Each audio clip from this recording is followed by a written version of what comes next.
नमस्कार फ्रेंड्स, मैं रविंद्र कुमार महतो एक बार फिर अपने YouTube चैनल RKTC धनबाद पर आप लोगों का स्वागत करता हूं। हम लोग डीसी मशीन डिस्कस कर रहे थे और आज इस सीरीज़ में हम लोग डिस्कस करेंगे series parallel control of DC series motors. ठीक है, तो हम लोग मान रहे हैं let M1 and M2 are two identical DC series motors. M1 and M2 जो है वो दो आइडेंटिकल डीसी सीरीज मोटर्स है। ठीक है, अब ये दोनों मोटर्स M1 M2 को एक बार सीरीज में कनेक्ट करना है, ठीक है, और एक बार पैरेलल में कनेक्ट करना है। तो जब M1 M2 सीरीज में कनेक्ट होगा तो कुछ और स्पीड मिलेगा और M1 M2 जो है पैरेलल में कनेक्ट होगा तो कुछ और स्पीड मिलेगा। और इस तरह से M1 M2 के कनेक्शन को चेंज करके आप यहाँ पे मोटर्स पर जो है स्पीड कंट्रोल प्राप्त कर सकते हैं। तो इसी तरह का जो स्पीड कंट्रोल मेथड है इसी को कहते हैं सीरीज पैरेलल कंट्रोल। ठीक है, किस पर लागू होता है तो डीसी सीरीज मोटर्स पर लागू होता है।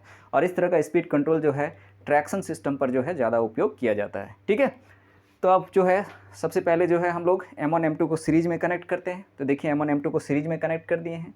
ठीक है, हम सप्लाई करंट आई को कांस्टेंट माने हुए हैं। ठीक है, तो देखिए सप्लाई वोल्टेज भी है, उसका 50% आपको यहाँ मिलेगा V/2 और 50% V/2 आपको यहाँ मिलेगा। ठीक है, हम सप्लाई करंट आई को कांस्टेंट माने हुए हैं। ठीक है, अब देखिए क्या है कि हम लोग जानते हैं back EMF EB directly proportional to N × 5 होता है। ठीक है, तो यहाँ से N निकालेंगे तो N is directly proportional to EB divided by 5 हो जाएगा।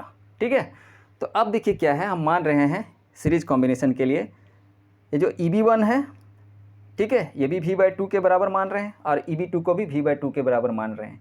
यहाँ सीरीज फील्ड पर और आर्मेचर वाइंडिंग पर जो ड्रॉप हो रहा है, ठीक है, उसको हम लोग नेगलेक्ट कर रहे हैं और ब्रश कॉन्टैक्ट ड्रॉप हो रहा है उसको भी नेगलेक्ट कर रहे हैं। इस तरह से क्या होगा, EB1 = V/2 मान रहे हैं और EB2 = V/2 मान रहे हैं। तो वही चीज़ यहाँ पर लिखा हुआ है, EB1 = EB2 = V/2 और जो फ्लक्स है वो सप्लाई करंट आई का प्रोपोर्शनल होगा, यानी फाई डायरेक्टली प्रोपोर्शनल टू आई। तो इस तरह से जो है यहाँ पे, ठीक है, इस इक्वेशन पर हम आते हैं। इस इक्वेशन को यहाँ लिखा गया है, EB की जगह आप क्या लिखेंगे, V/2 लिखेंगे और फाई की जगह पर फाई डायरेक्टली प्रोपोर्शनल टू आई है तो फाई की जगह पर आप आई लिखेंगे। तो इस तरह से स्पीड N जो है डायरेक्टली प्रोपोर्शनल टू V/2I आप लिख सकते हैं। तो चूंकि सीरीज कॉम्बिनेशन है इसलिए यहाँ पे स्पीड को NS से जो है हम लोग सूचित कर रहे हैं। तो NS is directly proportional to V/2I।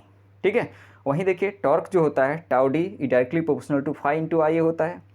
तो इस तरह से जो है फाई के जगह पर भी आप आई रखेंगे क्योंकि फाई डायरेक्टली प्रोपोर्शनल टू आई, तो फाई की जगह पर भी आई है और IA की जगह पर भी आपका आई होगा।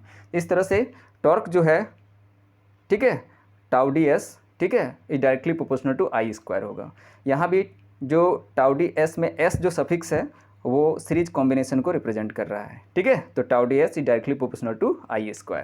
ठीक है, और वहीं देखिए M1 M2 को पैरेलल में कनेक्ट कर दिए हैं, आई को कांस्टेंट माने हुए हैं। तो इस तरह से क्या होगा कि करंट का डिवीजन होगा, यहाँ 50% करंट आपको मिलेगा I/2 के रूप में, यहाँ भी 50% आपको सप्लाई करंट मिलेगा I/2 के रूप में। ठीक है, और यहाँ जो EB1 होगा या EB2 होगा वो V के बराबर होगा। तो यहाँ EB1 = EB2 = V हो रहा है।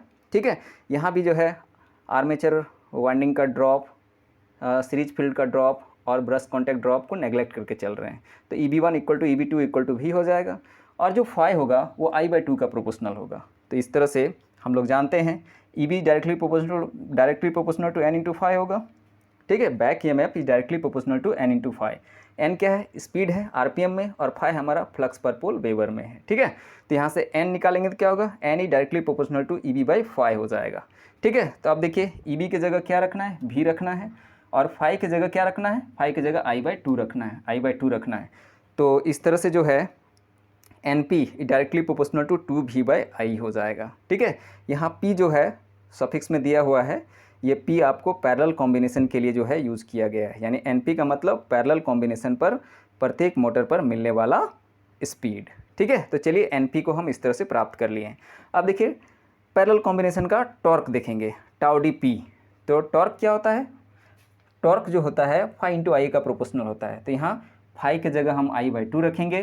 ठीक है, और IA की जगह पर भी जो है, IA की जगह पर भी आपको I/2 मिलेगा। ठीक है, तो फाई की जगह पर भी I/2 और IA की जगह पर भी I/2 होगा, यानी पैरेलल कॉम्बिनेशन पर प्रत्येक मोटर पर मिलने वाला जो टॉर्क है tau d P directly proportional to I²/4 हो जाएगा। ठीक है, तो अब सीरीज कॉम्बिनेशन का जो रिजल्ट्स है और पैरेलल कॉम्बिनेशन का जो रिजल्ट्स है उस पर कंपैरिजन करेंगे। तो यहाँ देखिए NP/NS कर लीजिए, ये है NP, ये है NS। ठीक है, तो NP/NS करेंगे तो आपको ये 4 मिलेगा, यानी NP = 4 × NS। कहने का मतलब हो गया, ठीक है, कि सीरीज कॉम्बिनेशन में आपको प्रत्येक मोटर पर कितना स्पीड मिल रहा था, ns, ठीक है। वहीं अगर पैरेलल कॉम्बिनेशन कर देंगे आप, ठीक है, मोटर्स M1 M2 का पैरेलल कॉम्बिनेशन कर देंगे तो प्रत्येक मोटर पर मिलने वाला जो स्पीड है वो 4 गुना हो जाएगा, ठीक है। यानी सीरीज कॉम्बिनेशन में जितना स्पीड मिल रहा था प्रत्येक मोटर पर, उसका 4 गुना स्पीड आपको प्राप्त होगा जब M1 M2 को आप पैरेलल में कनेक्ट करेंगे, ठीक है।